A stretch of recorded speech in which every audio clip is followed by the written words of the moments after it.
Hey guys, just trying to do a quick update here. It's kind of organization day.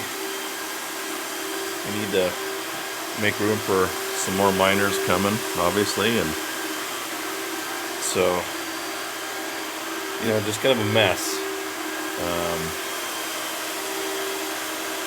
Gonna try to move some stuff over. I got some more room in the house side service, but they might move some more efficient miners over, or more non-efficient miners over that way. We'll see.